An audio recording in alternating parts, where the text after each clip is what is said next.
Okay, me and Tucker are gonna tell his birth story. He is 7 days old now, and I want to tell it before I forget too much of it.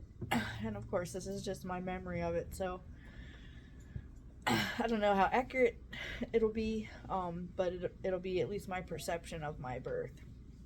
So, if the midwife or the doulas or Zach is watching, they can go ahead and drop in the comments their perception, their experience of my birth story.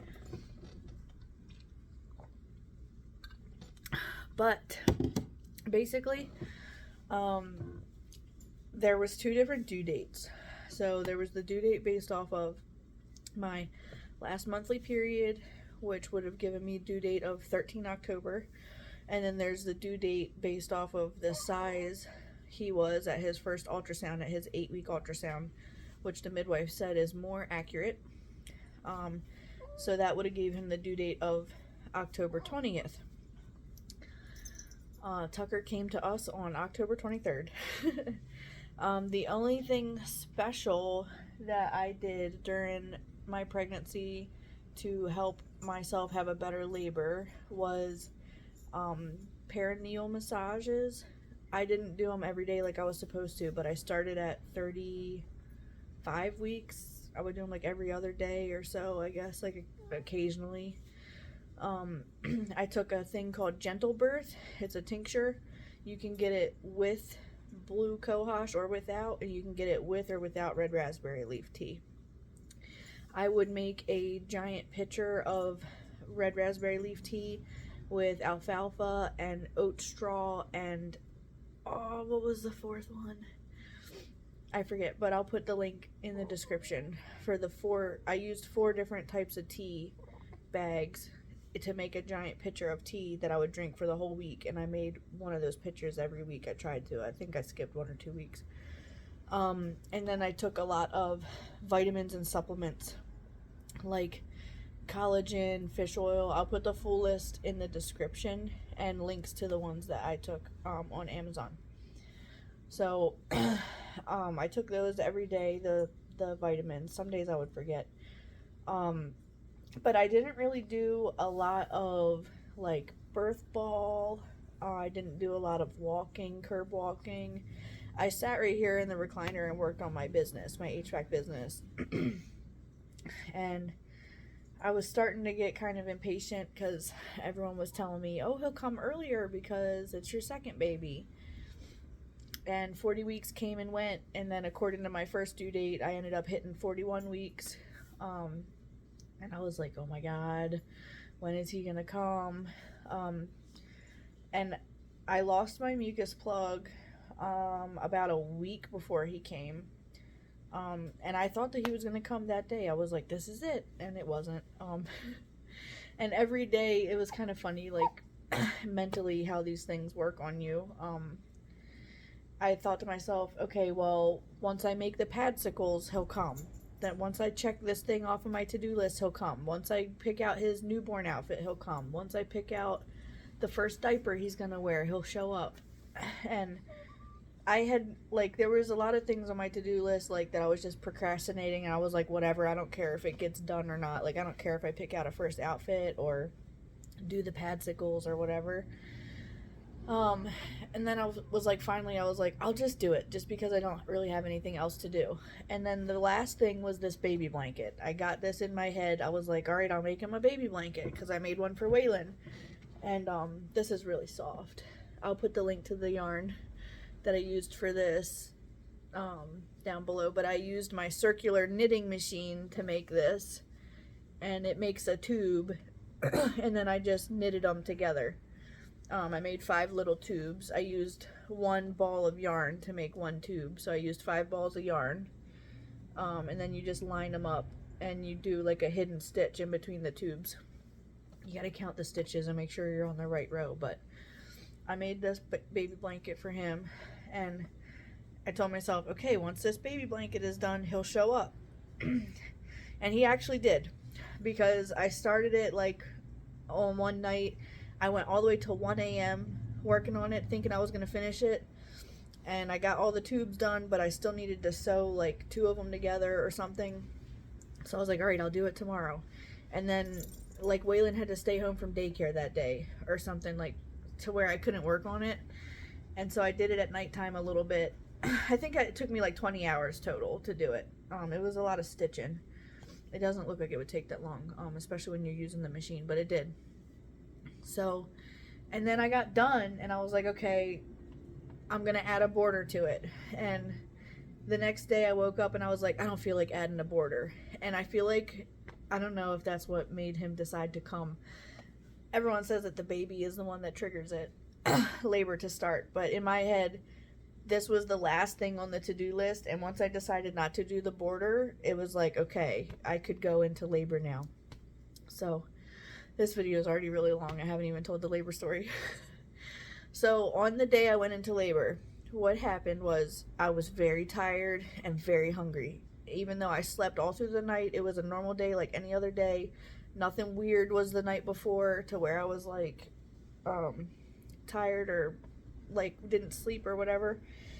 I ate a big huge bowl of cereal and a giant plate of leftover lasagna and mashed potatoes, and I slept. After I took Waylon to daycare, I slept all the way until like 1 p.m. about. I just slept the whole time. And I woke up and I had like a couple Braxton Hicks contractions, and they were like an hour apart. I had like one little Braxton. It's like the whole time near the end of pregnancy, and some people even get them from 20 weeks. You get the Braxton Hicks, which they say are like practice contractions or fake contractions. I think they're real contractions. They're just not strong, basically. They're like practice contractions. So I had that, and I was like, okay, well, maybe I'll go for a walk, and that will make labor start. So I'm like still in my head trying to think how to make it start. So I was like, okay, I really want to make this steak and eggs for dinner. I had it in my head. I saw it on Facebook that I wanted to do that. And so I was like, I'll go to Costco. So around 2 o'clock, I start getting ready to go to Costco. I had like 1 or 2 contractions at home. I think they were like 30 minutes apart. They were kind of strong, but I still felt like they were Braxton Hicks. They weren't like painful.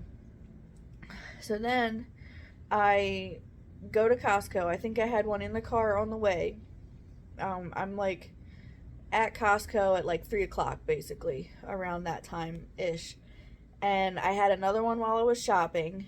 That one I had to stop walking.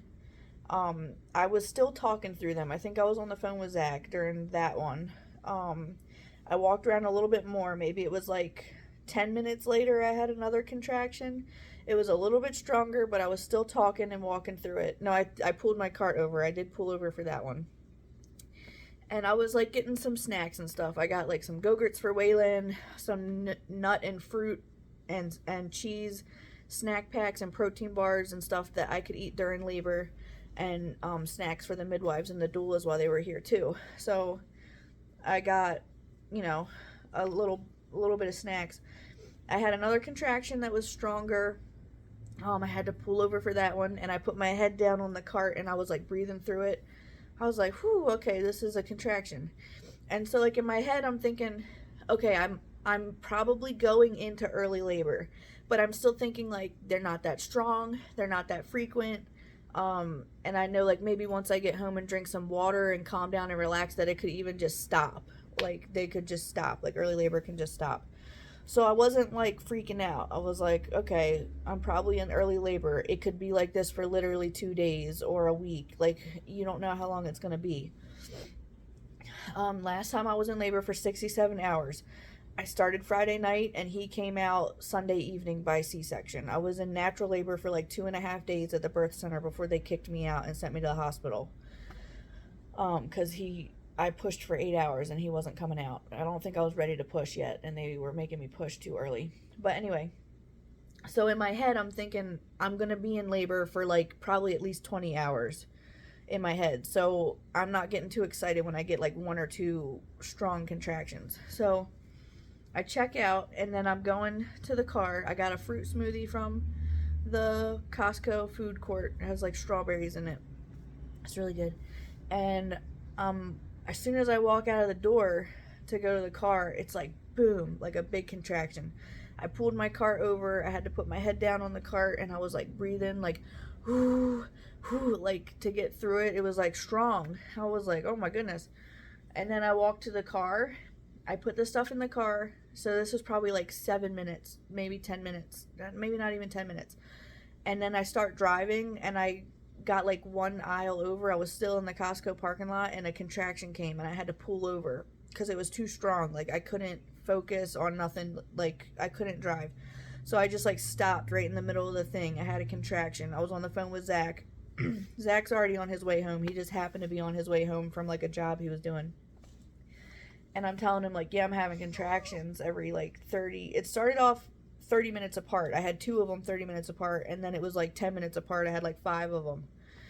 And I get home, and I'm unloading the car. I think Zach also helped me unload. I think I brought like 1 load of stuff in, and then he brought the rest. The IT guy showed up because he's helping me with my cell phone. And he's here, and I had 3 contractions while he was here. Zach was in the other room doing a phone call appointment on the phone, so he was in there for like an hour. I was cutting up the steak and marinating it, and I had to like stop and get on my hands and knees to have these contractions in front of the IT guy. I was like, hold on, don't talk to me, I'm having a contraction. He was like, no, that's a good excuse to tell me to shut up. And I was like, I think I'm in early labor. And so he saw me have like 3 contractions, and then we were like, okay, let's go get Waylon from daycare. Because they're every 10 minutes. So I thought, okay, I'll have 2 or 3 contractions in the car, not a big deal. Wrong. As soon as I left the house, I had a contraction on the sidewalk out here. I got in the car, had a contraction right away. We drove like half a block, had a contraction. On the way to daycare and back, I was having the strongest, most painful, not most painful, but it was active labor. It was like real labor. I was like, oh my God, this is happening. And it picked up like that quickly. They were 7 minutes apart, then 5 minutes apart. And I only had like 2 of them that were 7 minutes apart, 2 of them that were 5 minutes apart. And then it was like, boom, 2 minutes apart, 2 minutes apart, 2 minutes apart, 2 minutes apart. And they were 30 seconds or a minute long. And I'm texting the doula, and I'm like, I think I'm in early labor. And then I'm like, literally like 20 minutes later, I'm like, I need you need to show up now. Like things just kicked into high gear. And I'm like holding the little arm thing. I'm like breathing through the contractions, like, whoo. And we're driving to get Waylon at daycare, and I'm telling him like, hurry up. Oh my God. And he's like, I'm going. And we needed to get propane from Home Depot, because he was going to do the steak and eggs on the grill for dinner, and I didn't think I was going to have the baby this fast. And by now it's 5 o'clock because we get Waylon from daycare at 5.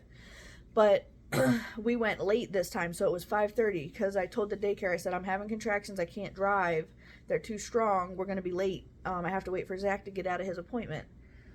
So we pick him up, we go to Home Depot. I had a contraction at the daycare. I got out of the car and got down on hands and knees and was breathing through it and doing like my horse lips, like to like loosen everything up. It was like, they're really strong. And I'm also trying to like troubleshoot this technical issue, because the midwife sent me a link to an application that shows the live contractions, that she can watch it live too. And every time I texted her the link, it didn't go through, so I had to email it to her. I was sending her screenshots of the contractions. They're 2 minutes apart, and you can rate them like green, yellow, or red, like happy face, medium face, and like frowny face. I was rating them all frowny face. I was like, these are strong. And I was in an uncomfortable position because I was in the car, and I should have been like in hands and knees or in like a more comfortable position. And then I had like 3 contractions on the way home from Home Depot, and we live like 5 minutes from the Home Depot, and like literally we were coming up this hill by the house, and I was like, please go faster, please go faster, please go faster. And I had another contraction on the porch. I couldn't even get in the door. I had to go on hands and knees by the back door again, and had a contraction. And I'm already taking my clothes off because the pants are too tight on my belly, like hurting the contractions.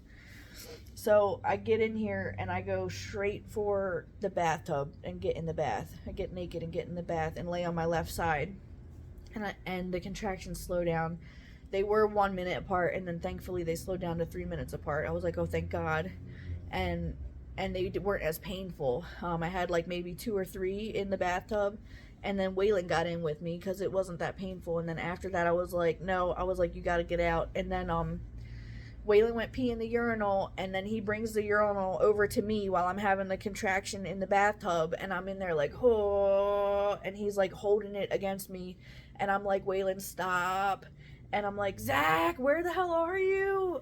He was doing his checklist, because when I went into labor, I sent out an automatic text to everybody, like, here's your checklist of stuff to do when I'm in labor. And Zach was doing it, and I'm like, stop. I'm like, you need to watch Waylon and help me while I'm in labor. Do the checklist after the sibling doula gets here, because the sibling doula is supposed to take Waylon. She's like a special birth babysitter. So I said, don't do your checklist right now. Like, I need you right now. I need you to keep him away from me so I can focus on these contractions. Then the doula showed up. She's normally an hour away, but she happened to be just 30 minutes away. She showed up with her infant. And so we're in the bathroom in the dark, me and her infant baby. I think her baby's like 4 months old, 3 months old. And I'm having contractions, and she's like, my husband's on the way to get the baby. And then I had a big contraction where I will always remember this contraction, because it was like regular contractions, like active labor contractions. And then all of a sudden there was a contraction that had like a extra pulse. Like my uterus went like boom, boom, boom, and was like pushing, like ejecting, like squeezing me down more. And I never felt that with Waylon's labor. And when that happened, it made my whole body like push, and I felt like I was gonna pee and poop and throw up at the same time. And during that contraction, I was like, like I was getting ready to throw up, basically. And my executive assistant was here because one of her tasks was to clean the house, to get it ready for everybody. And then this is a good cliffhanger to end this video on. The doula called the midwife, and she was like, I'm putting on my gloves because I think I'm about to catch this baby. And the midwife was like, I'm on my way. And like, it happened so fast. So this was like 6 p.m. So it started at like 3 p.m. and now we're at like 6 p.m. So I gotta make a part 2 because I'm running out of time. I'm sorry, I didn't do it on purpose. I didn't do it on purpose. So I will upload this part 1, and then I'll tell the rest of the story. And it'll be, the rest of the story, part 2, will be shorter, because we're more than halfway through the birth story at this point.